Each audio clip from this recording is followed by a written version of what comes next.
The views expressed on the Nova Society are those of the panelists and guests and do not necessarily reflect the views or opinions of the Phoenix Research Institute or any institution which any panel member is associated. Reproduction or dissemination, other than for the purpose of education or information without the express written permission of the Phoenix Research Institute or Nova Society Media, is strictly prohibited. So, welcome back to the Nova Society. I'm your host, Dr. Brooklyn Ann Weldon, and I'm here with the panel, Dr. Scott Gershwer and Dr. Mark Bound. This week, we will be answering many of our listener emails, and we have created a list that reflects the top topics from the past week. The next question, a top topic, is asking about Elise Stefanik. Trump has withdrawn her as the nominee for the UN ambassador, and why, what has caused him to do that, and who might her replacement be? Wow. All right. Yes. Yeah. Elise Stefanik, he truly believed the Republican leadership believed that they could not get her in, that there was going to be resistance. And okay, kind of bad news for her because she gave up her leadership position in the Congress to be able to get this position, and it seems to be for naught. I think the really more important question is less about Elise Stefanik and is more about who would be next. And ambassador to the United Nations, I don't know who that could possibly. I mean, let's face it, you can always go back to Nikki Haley and see if you can get her to do it again. I don't know. That's one of the reasons why I was intrigued by that question. I wanted to hear what you and Scott thought about it, because as I was sitting there reading the question, I was like, I'm really not sure who he could possibly put in there. It would have to be somebody, in my mind, that would be okay aligning themselves with Russia in the Security Council. And I think that is where probably takes Nikki Haley out of any possibility for it.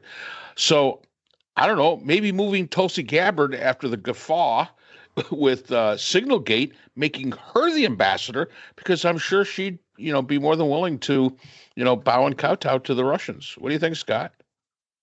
So I'm going to have a slightly different take on why this is happening in the first place. And I don't think it's got anything to do with Stefanik. I think it's got to do with the guy who's running for Mike Waltz's seat in Florida, who's an utter disaster.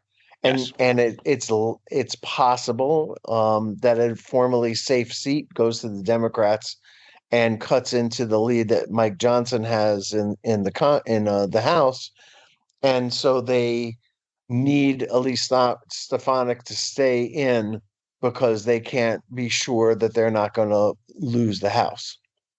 And that's why. And she's just been, I guess, a good soldier, and she's not getting the reward that she wanted. I'm sure she's very disappointed by that. I can't say that I'm sorry to hear it.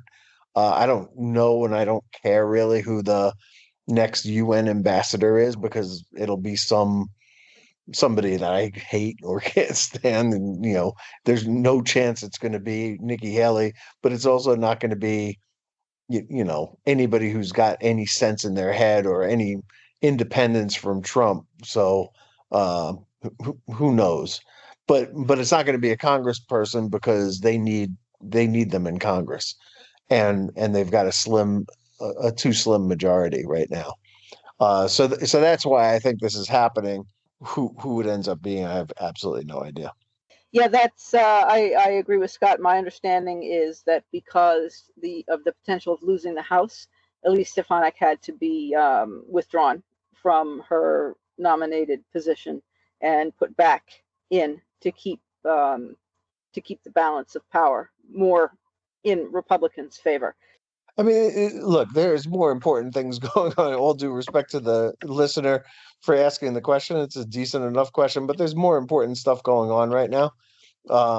With this administration, with Trump is doing, I think, he's canceling contracts for the federal workplace. He's, putting 25% tariffs on cars, like all kinds of stuff going on.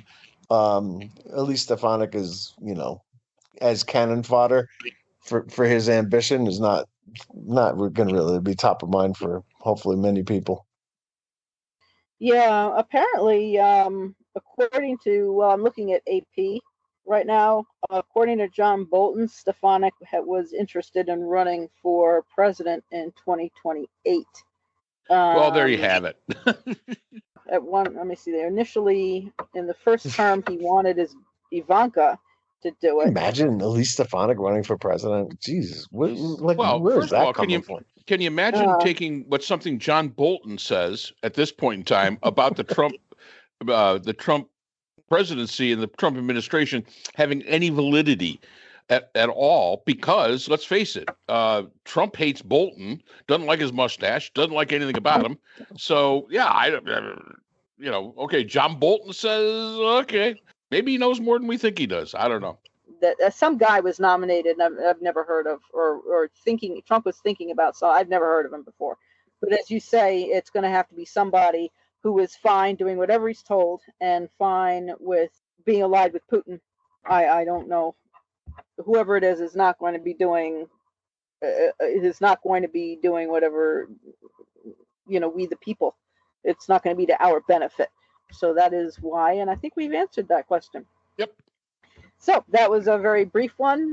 Do we have anything else that we might discuss? All right. Well, that was a very brief one, and we want to thank all our listeners. Poor Elise Stefanik. She wasn't even on the Signal chat, and here she is losing her job. Yep. Well, we want to thank everyone again for joining us on the Nova Society, and thank you for your question. And we'll see you again next time. The Nova Society is a production of Nova Society Media, a division of the Phoenix Research Institute. We'd like to thank our production partners, Buzzsprout, who hosts the Nova Society, Audacity, our editing partners, Apple iTunes, the largest source of podcasts and music on the internet, Spotify, the most popular platform for the Nova Society, and iHeartRadio, your source for all things music and podcasting. The Nova Society is available on all of these and other quality platforms listed in our description. We'd also like to thank all of our listeners. Without your support, the Nova Society would not be possible. If you have a question or a comment, we can be reached at nova.society.podcast@gmail.com. So for Dr. Brooklyn Ann Weldon, Dr. Priscilla Hobbs, Dr. Scott Gershwer, and all of us here at the Nova Society, I'm Dr. Mark Bound. Remember, the true power in society is knowledge. Thanks for listening, and we will see you again next time. Hi, everyone. This is JJ, the co-founder of Good Pods.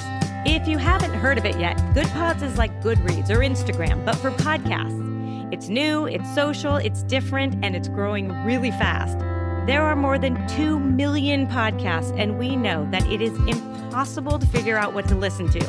On Good Pods, you follow your friends and podcasters to see what they like.